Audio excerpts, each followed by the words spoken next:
రండి రొక్కుపోతే చూడండి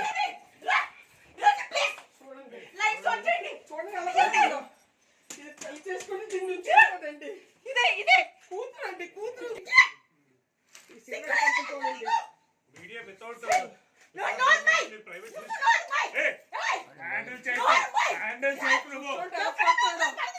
permission private ప్రాపర్టీలో ఎలా వస్తారండి? నీ పర్మిషన్ ఎందుకు ఉండాలి? 3.5 సంవత్సరాలు అయింది వదిలేసినావు. నీ పర్మిషన్ ఎలా ఉంటుంది? మాట్లాడక నువ్వు మా సంసారం నాశనం చేసిందే. నువ్వు సంవత్సరాలు అయింది వదిలేస్తే ఇంట్లో ఒక్కరు కూర్చోవాలి చెప్పు తీసుకుంటాను. ఆపపోతే ఏం మీడియా ఉందని కొట్టలేను అనుకుంటున్నాను. నేను ఆడదాన్ని కొట్టే సంస్కారం నేను మనుషులు కాదు. Can you please go out? నన్ను చూసుకునే ఓవర్ హ్యాండ్లింగ్ జరుగుతుంది.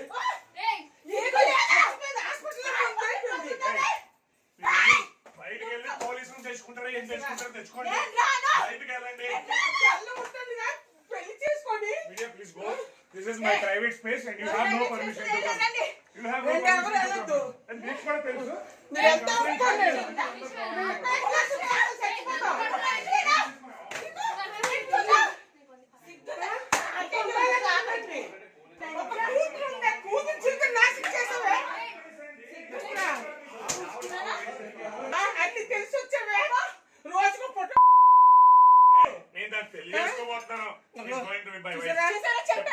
Yes, she's going to be my wife.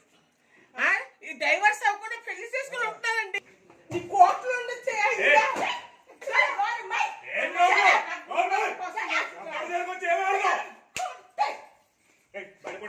Get out of my office. Get out of my office.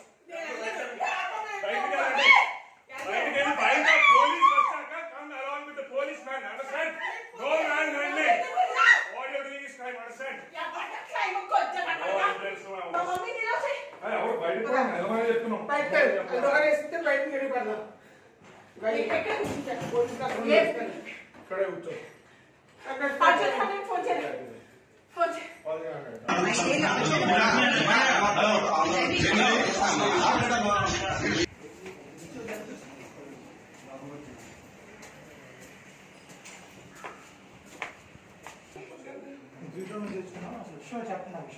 చెప్తున్నాను సార్. ఆ రూమ్ లో తను పెళ్లి చేసుకున్నాడంటే అందరికి పెళ్లి అయింది. నాకు పెళ్ళని చెప్పుకుంటున్నాడంట. నేను వైఫ్ సార్. నా పాప సార్. నేను అత్తగా అమ్మాయి అవుతాను.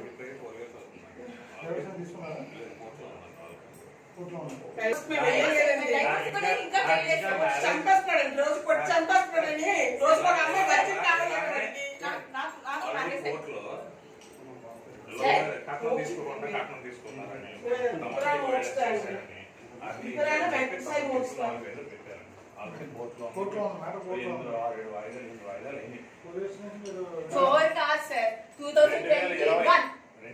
మార్చి అంటే ఇప్పుడు 4 ఏళ్ళు అయింది. అంటే సార్ మీరు చెప్పింది కాదు సార్. పెళ్ళైన దాన్ని ఉంచుకొని వీటి పెళ్లి చేసుకుని ఉండొచ్చా? అది చట్టం ఒప్పుకుంటారా? అది చట్టం ఒప్పుకుంటారా? పెళ్లి కాలేదు. అనవసరంగా తక్కువ ప్రేమ ఉన్నాడు.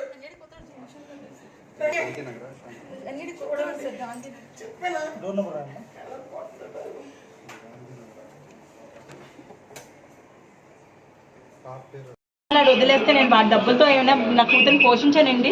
నా తల్లిదండ్రులు లేకపోతే నేను ఎప్పుడూ సూసైడ్ చేసుకుని చచ్చిపోను మేడం.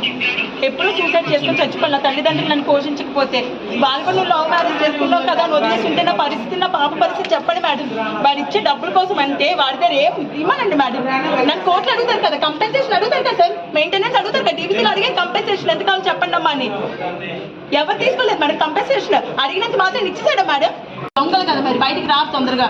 రాత్రంతా తిరుగుతారు, రాత్రంతా పడుకోరు, మళ్ళీ తెల్లవారులు పడుకుంటారు. అలా మరి రాత్రి వరకు పడుకునే ఉంటారు. అదేం జన్మ సార్. నాకు జస్టిస్ కావాలి సార్. కాదు అంటే మరి నేను నాకు తెలియదు ఏది ప్లే చేశారో I couldn't able to hear it సరే నాదో కాదో నేనైతే అలా మాట్లాడలేదు యాజ్ పర్ మై నాలెడ్జ్ మరొకవేళ నేనే మాట్లాడాను అనుకుంటే ఐ హ్యావ్ టు నేను వినిపించిన పోనీ ఆ అమ్మాయి మాకు అంటే పోలీసులకి మీడియాకు కూడా కొన్ని వాయిస్ రికార్డ్స్ పంపించింది బట్ అమ్మాయి ఇచ్చింది అని చెప్పేసి మేము ఏది పడితే అది ప్లే చేయం బట్ ఇది మీరు అవునా కాదా అనేది మాకు కూడా మీరు ఒక క్లారిటీ ఒక్కసారి పోలీస్ స్టేషన్ యా మీరైతే కాదు అంటున్నారు ఎవరు నేనైతే అలాంటి మాటలు మాట్లాడే వ్యక్తిని కాదు దట్స్ వాట్ ఐ ఇప్పుడేందో మీ భార్య మీ పైన ఎందుకు ఎలిగేషన్స్ చేస్తుందని మీరు ఇప్పుడు అంటున్నారు కాదండి she's doing it from last 4 years దేనికోసం ఎలిగేషన్స్ కి రీజన్ ఏముంటుంది సార్ కక్ష సాధింపండి ఇప్పుడు మీరు చెప్తున్నారు కదా తను డబ్బులు డిమాండ్ చేస్తుందని మీరు ఇప్పుడు రీసెంట్ గా డొమెస్టిక్ డిపార్ట్మెంట్ ఉంది women welfare department family government they called us for counselling ఆ కౌన్సిలింగ్ లో నన్ను అడగడం జరిగింది మీకేనా పడుందా కలుస్తారా నేను కలుస్తాను అదే క్వశ్చన్ ఆవిడ అడగడం జరిగింది నాకు 3 కోట్లు ఇస్తాను నేను ఆయన వదిలేస్తాను ఆయన నచ్చిన సినిమాలు చేసుకున్నాను లేకపోతే ఒక్క సినిమా కూడా చేయలేను నేను మీడియాకి వెళ్తాను అతను పరువు తీస్తాను అని డైరెక్ట్ గా పోలీస్ స్టేషన్ లో ఉమెన్ వెల్ఫేర్ డిపార్ట్మెంట్ లో ఆవిడ మాట్లాడినట్టు మీరు వెళ్ళి వాళ్ళని ఎంక్వైరీ దిస్ ఇస్ ఆల్రెడీ మీ దగ్గర ఎవిడెన్స్ ఏమైనా ఉన్నాయా ఇప్పుడు ఆ అమ్మాయి చాలా ఎవిడెన్స్ చూపిస్తుంది వాట్ ఇప్పుడు తను ఉమెన్ వెల్ఫేర్ వాళ్ళతో కలిసి మిమ్మల్ని డబ్బులు డిమాండ్ చేసిన ఉమెన్ వెల్ఫేర్ వాళ్ళతో కలిసి కాదండి వాళ్ళు కలపడానికి పిలిచారు వాళ్ళ ముందు ఆ మాట ఎప్పుడైతే అన్నారో మిమ్మల్ని కలపలేమంటే మీరు కోర్టులో తీసుకుంటాం వాళ్ళు పంపించేస్తారు ఓకే మీ దగ్గర అది ఏమైనా ఉన్నాయా ఎవిడెన్స్ కానీ మీ పోలీస్ వైఫ్ స్టేషన్ లో మాట్లాడిన దానికి వెల్ఫేర్ డిపార్ట్మెంట్ లో మాట్లాడిన దానికి ఏం కాదండి మీరు చాలా అంటే ఇన్ఫ్లుయెన్స్ మీరు ఎలా చేశారట ప్రూవ్ పోలీస్ డిపార్ట్మెంట్ చేసుకుంటారు మీరు ఇన్నోసెంట్ అని ఎట్లా పోలీసుని ప్రూవ్ మీరు ఇన్ఫ్లుయెన్స్ చేసుకోగలుగుతారు చేశారట నేను మిమ్మల్ని క్వశ్చన్ అడుగుతాను can Disha police B influenced ఏమో అంటే మీ పైన అభియోగాలు వచ్చాయండి మీ పైన అభియోగాలు వచ్చాయి మీ భార్య అభియోగం చెప్తున్నారు. అంటే చెప్పి అభియోగం అంటే ఆరోపణ ఎలిగేషన్ మరి అది అలా అడగండి ఇన్ఫ్లుయెన్స్ చేశారు అంటా అండి your passing statement it's not wrong that is wrong మీరు వాళ్ళని అడగండి మీకు డబ్బులు ఇచ్చారా తేజ ఇన్ఫ్లుయెన్స్ చేశారా అని అడగండి మీరే చెప్పాలి వితౌట్ మై నోటీస్ నన్ను స్టేషన్ కి కూడా పిలకుండా నా మీద ఎఫ్ఐఆర్ చేయడం జరిగింది ఇన్ఫ్లుయెన్స్ చేస్తే అట్లా జరుగుతుంది నన్ను పోలీస్ స్టేషన్ కూడా పిల్ల నేను హైదరాబాద్ షూటింగ్ లో ఉన్నాను సడన్ గా ఎఫ్ఐఆర్ అయిపోయింది అన్నారు మీరు బెయిల్ తీసుకోకపోతే మీరు అరెస్ట్ అవుతారని కూడా అన్నారు నేను నా ఇన్ఫ్లుయెన్స్ ఉంటే నాకు తెలియకుండా నా మీద డైరెక్ట్ గా అరెస్ట్ అవ్వండి నాకు పిలిచి చేశారా అని కూడా అడగకుండా ఎఫ్ఐఆర్ ఫైల్ అయ్యింది అడిగితే ఇది దిశ రూల్ అండి అన్నారు I don't know Disha rule మీ ఇద్దరి మధ్య ఎందుకు గ్యాప్ వస్తుంది ఎందుకంటే మీరు already love come arranged marriage అని నక్షత్రం జనరల్ వైఫ్ అండ్ హస్బెండ్స్ ఉండేదండి అనుమానం అంటే ఒక కారణం ఉంటుంది ఇంత పెద్ద స్థాయిలో ఇప్పుడు ఒక భర్తను ఎవరు వీధికి వేర్చడానికి ఎవరు డిసైడ్ అవ్వరు సో దట్ మీరు ఎందుకు అనుకుంటున్నారు మీ ఆస్పెక్ట్ లోనే చెప్పండి మీరు చెప్పండి 4 years బ్యాక్ విడిపోయామండి 4 years విడిపోయిన 3వ నెలలోనే ఇదే దిశ పోలీస్ స్టేషన్ కౌన్సిలింగ్ చేసి కలపడానికి పిలిస్తే అప్పుడు ఆవిడన్న మొట్టమొదటి మాట ఇతను సినిమాలు మానేయకపోతే నేను అన్ని న్యూస్ ఛానల్స్ని పిలిచి అతన్ని అన్పాపులర్ చేస్తాను అప్పుడు ఎలా సినిమా చేస్తాడో చూస్తాను ఇది డైరెక్ట్గా దిశ స్టేషన్లో ఏసీపీ ముందు సీఏ ముందు ఆవిడ మాట్లాడుతాను ఆ తర్వాత చెప్పాను సార్ ఏంటి ఇలా అవుతుంది నిజమేనా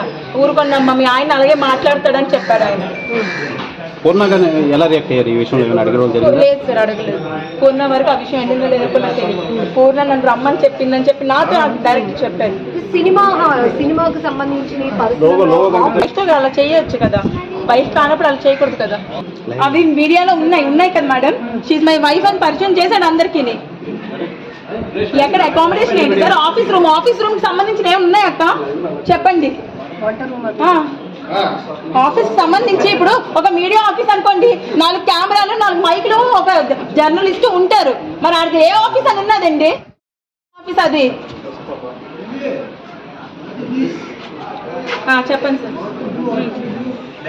సార్ చెప్పారు అపార్ట్మెంట్ మొత్తానికి వైఫ్ అని ఎలా చెప్పారు అదొక్కటి ప్రూవ్ చేయమనండి